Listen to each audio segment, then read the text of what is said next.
Las clases presenciales, Nicolás, ya empezaron en algunos lugares el 19 de abril. Empezamos con 14 escuelas en la zona de Arequipa, en las zonas rurales de Arequipa, y a día de hoy, hace 3 días que ha sido el último corte, tenemos más de 22.000 escuelas ya habilitadas y de ellas más de 2.400 ya operando en semipresencialidad en 6 regiones del país. Comencemos, ministro, por el tema de la preocupación con respecto al reinicio de las clases presenciales y a la situación de los maestros y su vacunación. ¿Podría explicarnos exactamente en qué punto estamos? Es decir, ¿cuándo se van a reiniciar las clases presenciales y si estas se van a dar con el requisito que los maestros estén todos vacunados? Las clases presenciales, Nicolás, ya empezaron en algunos lugares el 19 de abril. Empezamos con 14 escuelas en la zona de Arequipa, en las zonas rurales de Arequipa, y a día de hoy, hace 3 días que ha sido el último corte, tenemos más de 22.000 escuelas ya habilitadas y de ellas más de 2.400 ya operando en semipresencialidad en 6 regiones del país. Esto es aproximadamente poco más de 100.000 estudiantes que ya volvieron y 7.200 más o menos docentes que están ya trabajando con estos estudiantes. Por lo tanto, como lo anunciamos en diciembre del año pasado con usted, Nicolás, justamente la idea es que vayamos avanzando de forma segura, gradual, flexible, voluntaria. Y hay muy buenas noticias porque en estas escuelas que han regresado a la semipresencialidad, la mayoría de ellas en las zonas rurales, felizmente se han respetado y se han cumplido todos los protocolos, no hay contagios asociados al regreso a clases. Y la buena noticia es que ayer anuncié en la conferencia de prensa que el 6 de julio iniciamos con la vacunación de los maestros de zonas rurales, ¿no? Es decir, más allá de los rangos de edad, porque se ha anunciado, el ministro de Salud ha anunciado recientemente que no solo se va a vacunar a las personas mayores de 50 años a partir del 30 de junio, sino a partir del día 10 de julio se va a empezar la vacunación a las personas de 47 a 49 años también. Es decir, pero sí, más allá del rango de edad en que estén, van a ser vacunados por el solo hecho de que sean maestros. Exacto, maestros de zonas rurales, directores y personal administrativo allí donde hay en las escuelas rurales del país, independientemente de la edad, y eso es parte de nuestro compromiso de ir poco a poco, no solo abriendo las escuelas y volviendo a la presencialidad que es tan fundamental y necesaria como todos lo sabemos, sino también que esto es nuestra apuesta por ir acortando las brechas de desigualdad, que son históricas en el país, que se permanecen entre lo urbano y lo rural, pero que con esto hacemos una intención clara de parte del Estado, de parte del Gobierno, del Ministerio de Educación, para que esta desigualdad que se ha visto amplificada, por decirlo de alguna manera, con la pandemia, empiece a cerrarse e ir recuperando algunas de estas indicadores de desigualdad, ¿no? Ahora, siempre a mí me ha llamado la atención que cuando he hablado con ministros de educación que han tenido la virtud, algunos de ellos, de hablar claro, como el mismo Jaime Saavedra, como en algún momento el ministro Alfaro, no solo ellos, ¿no? De que cuando uno les plantea los temas, los plantean con crudeza, ¿no es cierto? Una vez Jaime Saavedra me dijo que se vio parado en medio de un colegio donde no había vidrios, que se caía a pedazos, que había sido declarado inhabitable por INDECI, donde los profesores estaban mal pagados, donde, es decir, y la pregunta que se hacía, ¿cómo diablos llegamos a esta situación? Entonces yo lo que le pregunto es, en el momento que usted tenga que entregar el Ministerio de Educación a quien lo suceda, ¿qué es lo que le va a entregar? O sea, ¿cuál es la situación en la que estamos? O sea, ¿cuál es el déficit en infraestructura? ¿Cuántos maestros nos falta contratar? ¿Cómo estamos en el tema de la habilitación del uso de nuevas tecnologías? Es decir, ¿puede usted resumir lo que usted haría en esa reunión? con Por 4 o supuesto. 5 cifras que revelen la situación en la que estamos? Por supuesto. Creo que yo en un justo equilibrio le daría aquello que efectivamente falta avanzar y aquello que sí hemos avanzado en algo y que sería una base para que pueda continuar como propuesta, por supuesto, porque la decisión la tendrán finalmente en la próxima gestión. Lo primero es que nuestra brecha de infraestructura, que como sabemos y hemos hablado siempre es de 100.000 millones de soles, es una brecha que al ritmo que se va en ese momento necesitaría como 32 años para poder cerrarse. Y por lo tanto lo que tenemos es que empezar a buscar alternativas inmediatas para poder atender el problema de infraestructura, sobre todo allí en las zonas rurales. Y entonces nosotros hemos invertido un poco más de 1.000 millones de soles en la instalación de módulos, que son estos espacios prefabricados de altísimo nivel, que están diseñados para costa, para sierra, para selva, para heladas, y que efectivamente están instalándose y que son una salida rápida, digna, para poder trabajar el tema de infraestructura solo para ese punto.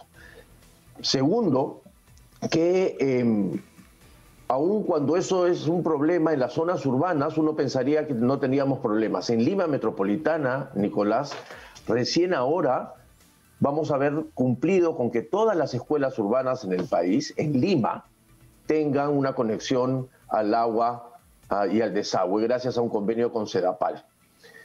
Solo va a quedar 5% de escuelas que no tienen una conexión a red pública cercana y por lo tanto no se puede hacer la instalación, y allí hemos ocupado alguna otra alternativa mientras Sedapal pueda llegar. Entonces, aun cuando pareciera mentira que en Lima, capital de la República, en donde tenemos el 30% de la matrícula concentrada, hasta hace unos meses todavía existían colegios que no tenían conexión a agua y desagüe, por ejemplo, ¿no? Entonces, ahí hay un énfasis claro que hay que dar.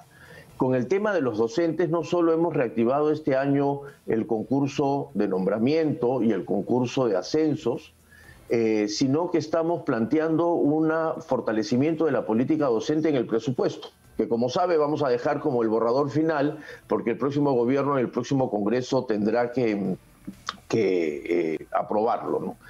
Y el tercer punto que creo que rescataría de todos estos es que no es posible seguir con esta misma distribución del presupuesto si no claramente atendemos las desigualdades, que ha sido mi preocupación, además académica, en los últimos casi 20 años. Y entonces estamos también promoviendo que haya allí donde se puso menos énfasis y menos dinero, más para poder acortar las brechas, porque no es posible avanzar educación de calidad con desigualdades. Claro, ahora, la pregunta es cómo hacerlo, porque hace años, la primera vez que yo escuché la cifra de 100.000 millones de soles de déficit en infraestructura, lo dijo el ministro Alfaro, que hace rato que fue ministro. Se han pasado años desde que estuvo a cargo de la cartera. Y usted mismo acaba de decir, si seguimos con el ritmo actual de inversión en infraestructura educativa, necesitaríamos 32 años para llegar donde deberíamos estar hoy. Pero hay que producir un cambio, hay que hacer una revolución en la inversión en infraestructura educativa y hacerse un plan, yo no sé, de 5 años, y en 5 años hacer lo que al ritmo actual necesitaría 32. ¿De dónde va a salir el dinero? Bueno, eso tendrá que contestarlo pues el ministro de Economía, que para eso está, ¿no? O que debería estar. Y además es más antiguo, es más antiguo el problema, Nicolás. Esa cifra de 100.000 millones se originó en el primer censo de infraestructura que hizo Patricia Salas y cuyos resultados fueron presentados por Jaime Saavedra. Entonces estamos hablando del año 2014, 2013, 2014, y efectivamente, aun cuando ha habido unas mejoras, se necesita dos cosas. Una inyección, por supuesto, de dinero. En esta progresión que tenemos de llegar al 6%, una prioridad debería ser estas condiciones básicas de infraestructura, pero también se necesita tener alternativas de trabajo con los gobiernos regionales y con los gobiernos locales, que a veces no contribuyen a acelerar el proceso de infraestructura porque los expedientes no son bien trabajados, porque efectivamente hay un problema de saneamiento físico legal de los terrenos que se ha solucionado en parte con la aprobación de la ley sobre el tema aprobada en el Congreso hace pocas semanas, ¿no? Entonces, pero hay que ponerle en foco y hay que cortar las brechas. Yo voy a insistir tercamente en que hay que cortar esas brechas.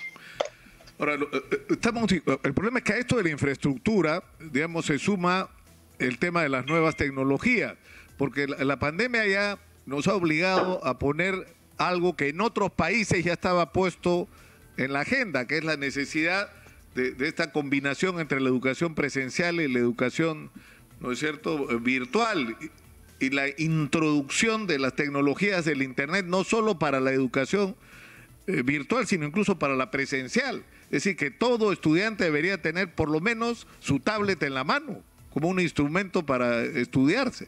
¿Cuál es la situación con respecto a esto? ¿Cuál es el déficit que tenemos a ese nivel y cuánto hemos avanzado? A ver, dos cosas. Más que un déficit en el nivel, como usted mismo lo ha dicho, Nicolás, como esto no se tenía pensado, la acción de la tecnología ha sido una acción remedial.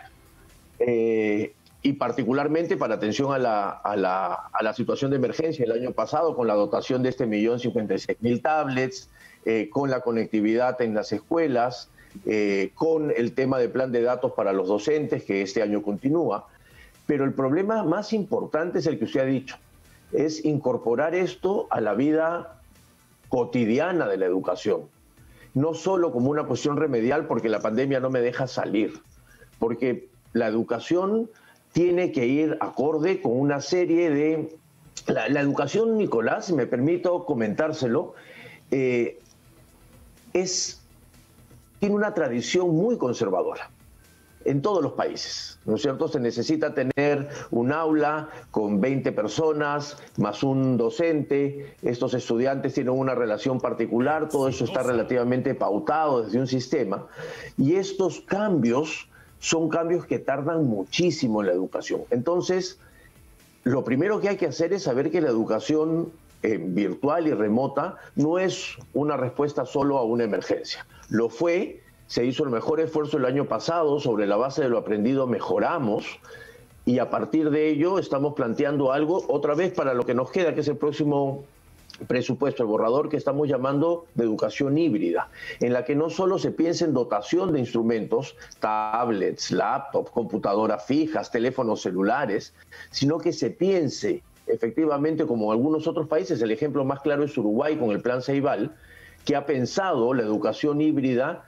como una forma de educar y no solo como un parche a aquellas situaciones donde hay problemas. Pero eso, ministro, tiene requisitos mínimos. El requisito mínimo es que primero tengas el equipo, ¿no es cierto? Tengas una tablet y significa que tengas conectividad, porque ese es el otro tremendo problema que en esta pandemia ha sido dramático.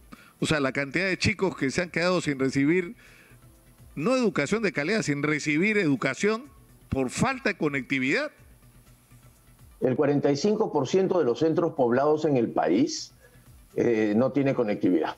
Es decir, la mitad de los centros poblados en el país no lo tienen. Hubo un problema, como todos sabemos, con la instalación y el contrato de la red dorsal. El gobierno de transición ha revisado este asunto, se va a resolver el contrato, como ya lo comunicó el ministro de Transportes y Comunicaciones. Pero también buscarle, mientras tanto, esas condiciones básicas que estoy de acuerdo, por lo menos lo que le corresponde al Ministerio de Educación, que es tener equipamiento para los estudiantes y para los docentes, está incorporado en este paquete de educación híbrida, que incluyen no solo tablets, sino cualquier otro instrumento que le permita efectivamente trabajar.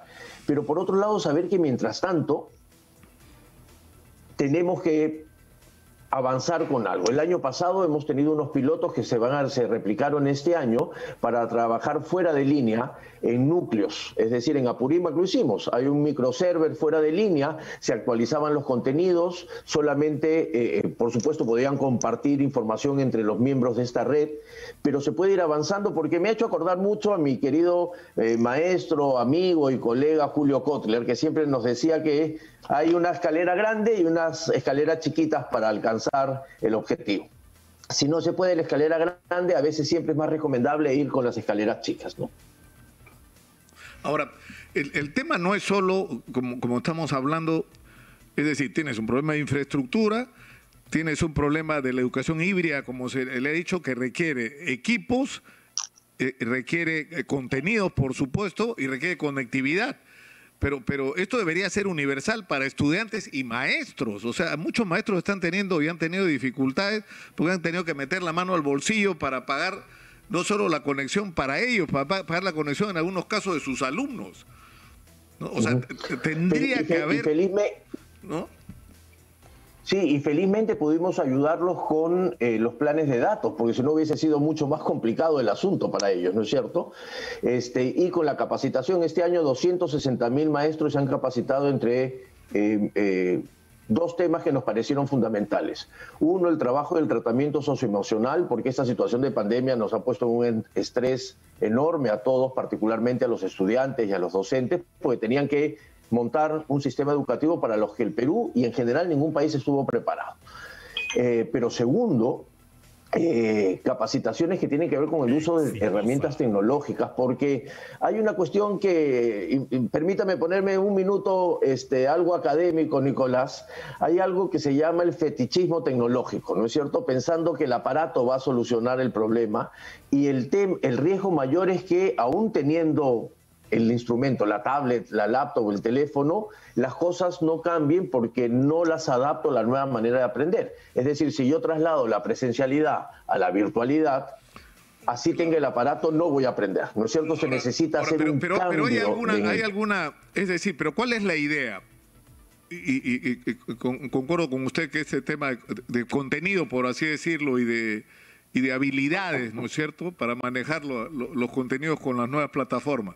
Pero ¿hay algún plan que nos diga que en determinado momento cada maestro tendrá una laptop en las manos y cada maestro tendrá garantizada la conectividad y el acceso gratuito a Internet? Porque eso es lo que deberíamos tener. Lo que yo le puedo garantizar es que lo que estamos dejando como diseño para el próximo presupuesto, que se aprobará en el próximo gobierno, en el próximo Congreso, insisto, es una intervención que estamos llamando de educación híbrida, que incluye dotación de instrumentos, pensar los contenidos de una manera diferente, hacer una unidad que piense la educación híbrida con estas condiciones básicas para operar, como son la conectividad y los instrumentos, pero además con una forma de poder comprender la educación de mejor manera en la virtualidad, ¿no? Claro, pero hay un asunto para terminar con este, que quiero tocar antes de que acabe esta entrevista un tema político, pero para terminar con el tema de educación, yo recordaba lo que era, por ejemplo, mi madre. Mi madre se educó en un colegio público donde en determinado momento tú debías decidir si querías continuar con tu educación regular o entrabas a una educación que en el caso de las mujeres era la posibilidad de aprender corte y confección, la posibilidad de aprender taquimecanografía, que era lo que ahora sería Excel, me imagino, ¿no? Pero lo cierto es que tú terminabas el colegio y sabías hacer algo. Hoy en el Perú vas 11 años o más al colegio y ¿puedes entrar a la universidad? No, porque no estás preparado, tienes que ir a una academia. ¿Puedes trabajar? No, porque no sabes hacer nada, porque el colegio no te preparó para nada. Y 3, ¿tienes cultura? No la tienes, no puedes hacer un geniograma, porque, o sea, hablas muy mal, escribes muy mal, no tienes desarrollado un raciocinio matemático, no tienes capacidad de enfrentar problemas mínimos. O sea, es una catástrofe el tema de contenidos de nuestra educación, ministro. O sea, lo que yo no tenemos sé si diría acumulado. una catástrofe. No sé si diría una catástrofe porque creo que hay varios temas que han mejorado en los últimos años. Si nosotros vemos la educación de ahora hacia la educación de hace 20 años, es posible identificar, y así lo dicen algunas pruebas internacionales, también las nuestras nacionales, un punto de avance importante. Sin embargo, en lo que coincido con usted, y es por eso que también forma parte del legado que estamos dejando, es que la educación secundaria tiene por lo menos que volver a revisarse y revisarse profundamente. Fíjese que hay 3 elementos muy cortitos que comparto con usted sobre el tema. Uno, primero, la secundaria se ha apoyado muchísimo en aquello que en el Ministerio de Educación llaman intervenciones pedagógicas, colegios de alto rendimiento, jornadas escolares completas, educación con internado. Todas estas modalidades de secundaria no forman parte de la estructura de la secundaria y entonces son muy vulnerables a situaciones como la que estamos viviendo ahora, en la que o por la ley de los CAS o aprobada por el Congreso o por la situación económica que limita los presupuestos, todas estas intervenciones podrían correr el riesgo. No lo están corriendo ahora porque las hemos resguardado, pero podrían correr el riesgo porque no forman parte del presupuesto regular, por decirlo de alguna manera. Segundo, que hubo durante mucho tiempo una gran opción para educación asociada al trabajo, que eran los centros técnico-productivos, que estuvieron olvidados, quedaron en un limbo entre la educación básica y la educación superior. Lo que hemos hecho nosotros con el impulso de la nueva ley de organización y funciones es darle un espacio en la educación superior, porque consideramos que la educación técnico-productiva, para aquellas personas que no pudieron terminar la escuela por diversas razones y que terminan teniendo una certificación que los habilite para el trabajo, ya es considerado educación superior, ¿no es cierto? Entonces, hemos hecho un piloto este año fantástico para los jóvenes en los penales, en el que la educación básica de adultos y la educación técnico-productiva han ido de la mano para que tengan certificaciones. Esto estamos dejando como discusión para que el próximo gobierno tenga que atender la educación secundaria de todas maneras. El énfasis desde los 90 acá fue la educación primaria y la educación secundaria fue relegándose y así lo dicen los resultados también. Entonces necesitamos un impulso mayor en ese tema y estamos dejando una ruta como propuesta de por dónde debería hacerse, en el que además está participando el Consejo Nacional de Educación también, ¿no? Ahora, son tremendos retos los que tenemos. El problema es que lo que ocurre en el Perú es que todas las ideas, las iniciativas, incluso los sueños de cómo transformar la educación en el Perú mueren en el presupuesto nacional de la República. Y esa es la tragedia nacional. O sea, nunca hay en los presupuestos nacionales de la República lo que se necesita para hacer lo que el Perú requiere hacer. Y vamos a tener, ministro, años de bonanza. Los próximos años que vienen en el Perú, va a entrar a la caja fiscal más dinero del que nunca ha entrado en la historia del Perú, por el superboom del precio de los minerales. Entonces, esta es nuestra oportunidad de usar el dinero en lo que necesitamos. Mire, de nuestras varias conversaciones sobre el tema, he recordado y le he recordado a mi colega, el ministro Mendoza, su frase permanente de la importancia sobre el Ministerio de Educación, y efectivamente hemos logrado algunas cosas, porque además el ministro Mendoza, que ha estado muy cuidadoso con el tema fiscal para poder adquirir las vacunas que necesitamos en el país, por supuesto está consciente y nos está permitiendo por lo menos plantear algunos temas que son importantes, porque he aprendido, además de pelearme como bien decía usted, con la hacienda en el país, pelearme en el mejor sentido de la palabra. Cada vez que dicen, el ministro de Economía escuche, llegó el ministro de Educación, el ministro de Economía sepa que va a tener problemas. Eso es buena señal. En el sentido de la palabra, porque la disposición de él es muy...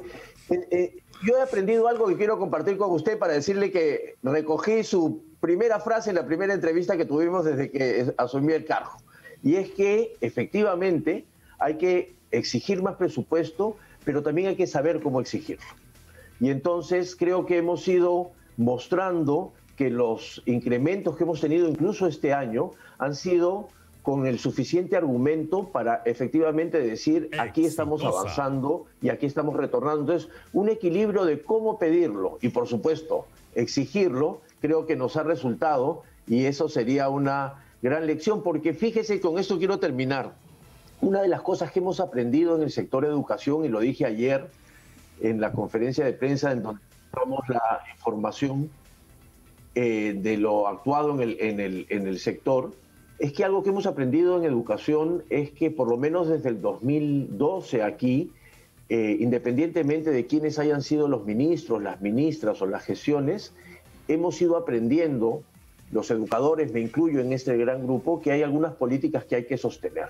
la política docente, la política curricular, la política de educación superior han sido sostenidas en el tiempo y ojalá continúen haciéndolo. Entonces podemos dar muestra que si las cosas se hacen de manera organizada, estructurada y sostenible en el tiempo, no solo vamos a conseguir más presupuesto, sino que mejores resultados también, ¿no? Ministro, tengo preguntas que a lo largo de nuestra conversación nos han estado llegando de padres de familia, de maestros. Una primera es cuándo se va a tener claro, o si es que ustedes lo tienen completamente claro, de cuántos chicos han desertado. Es decir, cuántos chicos han perdido el año escolar el año pasado y probablemente pierdan este. ¿Tienen ustedes cifras precisas sobre esto en este momento?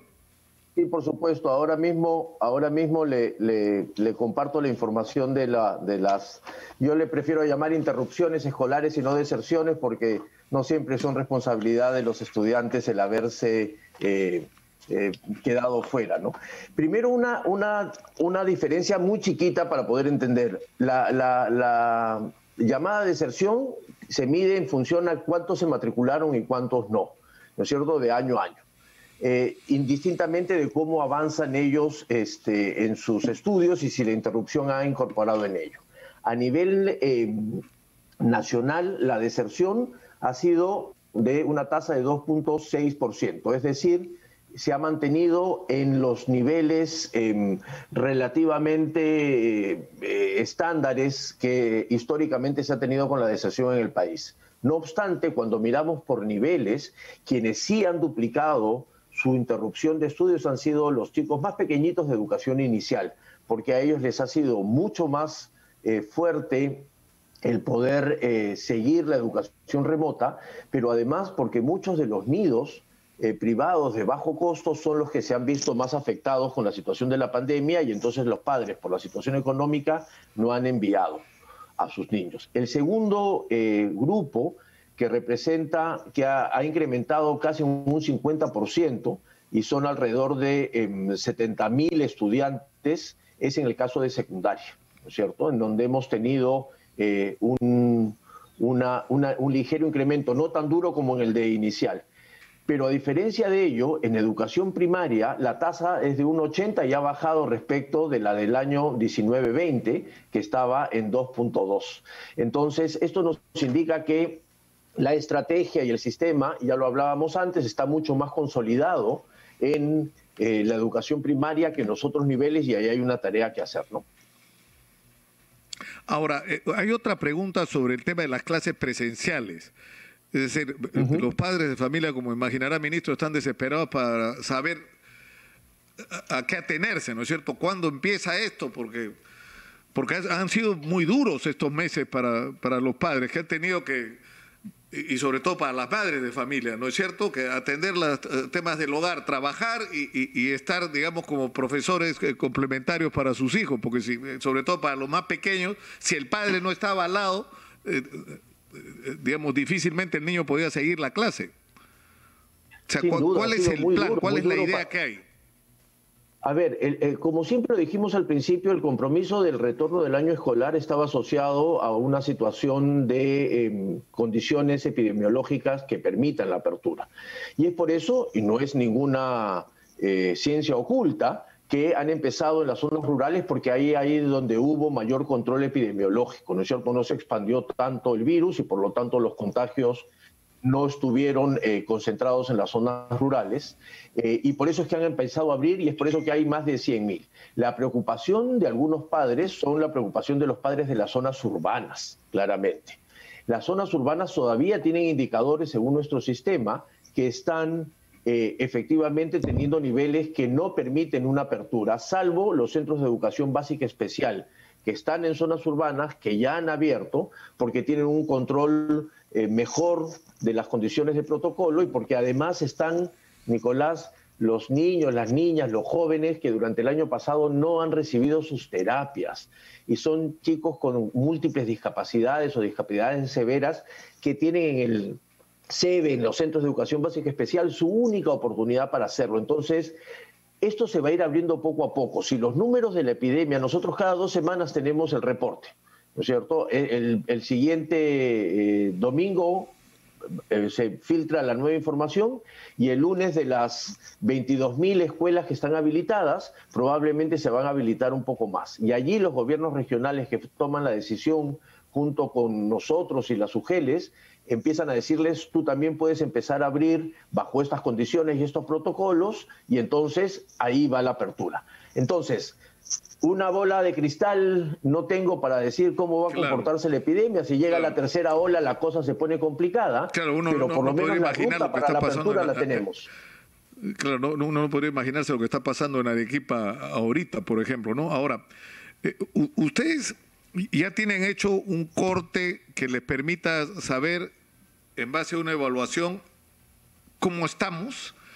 O sea, porque se supone que la educación se traza objetivos para cada año, ¿no es verdad?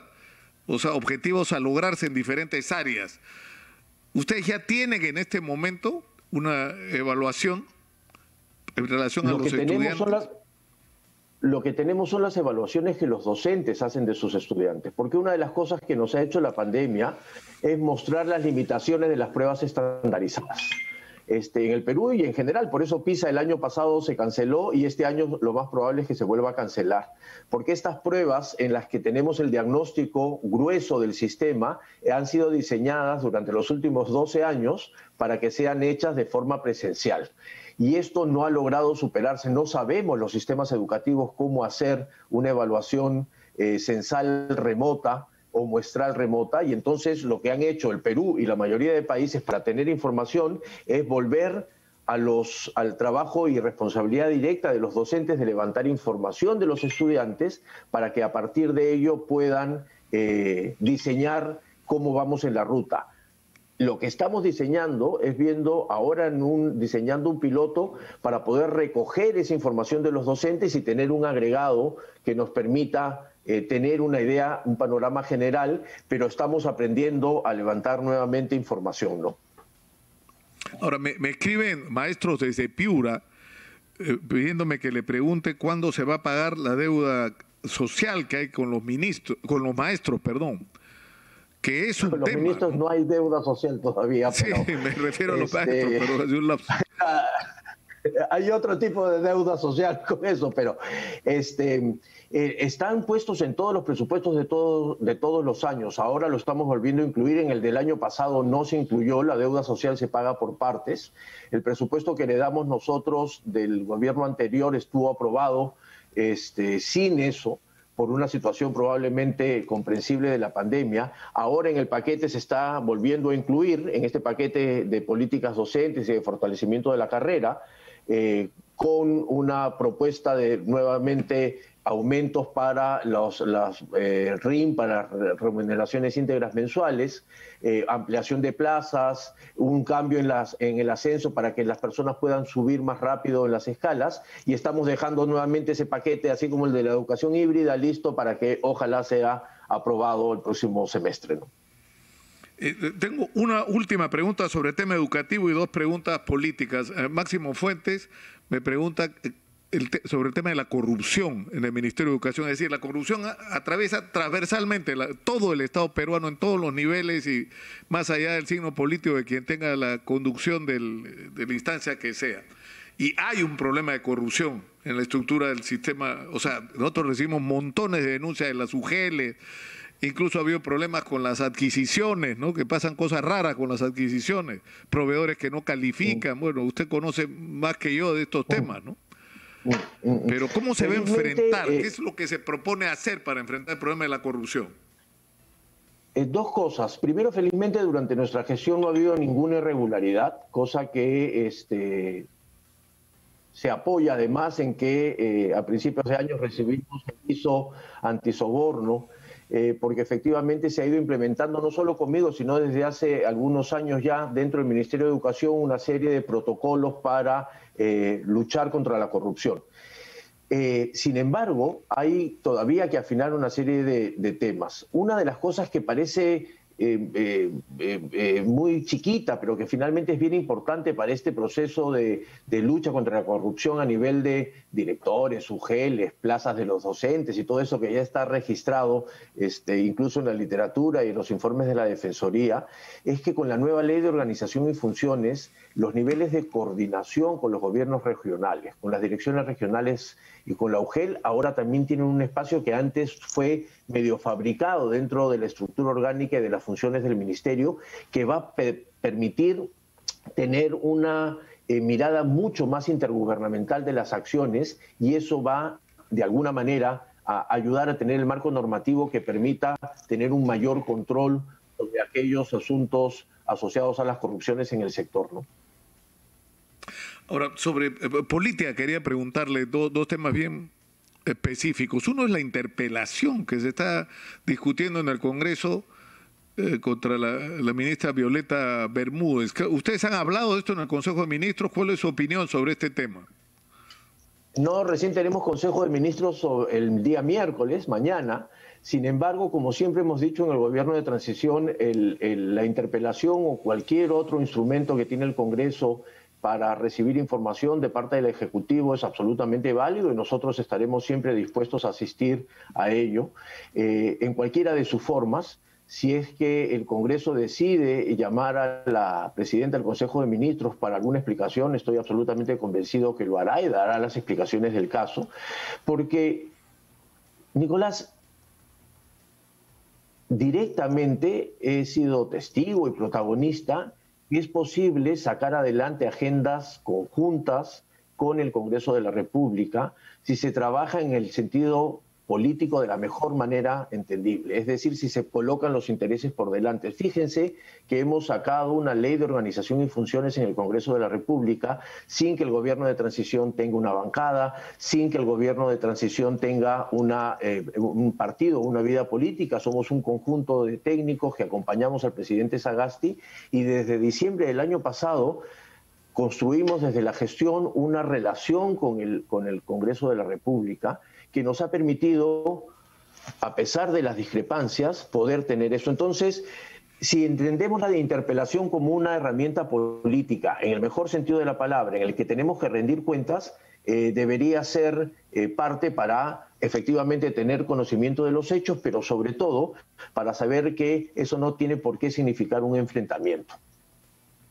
Y por último, el tema de la carta que ha entregado ayer Keiko Fujimori al presidente, solicitándole que el gobierno peruano le pida a la Organización de Estados Americanos una auditoría internacional de las elecciones, del proceso electoral ocurrido en el Perú. Sí, efectivamente, ayer entró la carta por los conductos regulares, como cualquier carta de ciudadanos peruanos, de ciudadanas peruanas. Seguirá su curso, se estará haciendo las evaluaciones del caso y sin duda los canales oficiales tendrán alguna respuesta a partir del análisis y la evaluación que se haga de la carta, ¿no? No obstante, seguimos manteniendo nuestro principio de neutralidad de la manera intachable como lo hemos venido haciendo. Luego de que se proclame al presidente o presidenta, estaremos en capacidad de poder tener una opinión política más clara y más directa. Ministro, yo le agradezco mucho. Yo sinceramente hago votos porque cuando hagamos el balance de este superciclo de precio de los minerales, lo que tengamos al final de no sé cuánto durará, 4, 5, 6 años, nuestra conclusión no sea, uy, qué bonito, mire cuánto crecimos en los números macroeconómicos, pero que los peruanos seguimos pasándola mal, sino que la conclusión de este superciclo sea, supimos aprovechar este momento para, entre otras cosas y en primer lugar, resolver el problema de la educación en el Perú. Darle a los peruanos la educación que merecen. Ojalá, ministro. Que así sea, y además en ese momento ya no estaré de ministro y espero que me invite para que los dos juntos sigamos peleando por eso. Así que con mucho gusto. Uno nunca sabe, uno nunca sabe. No, ministro.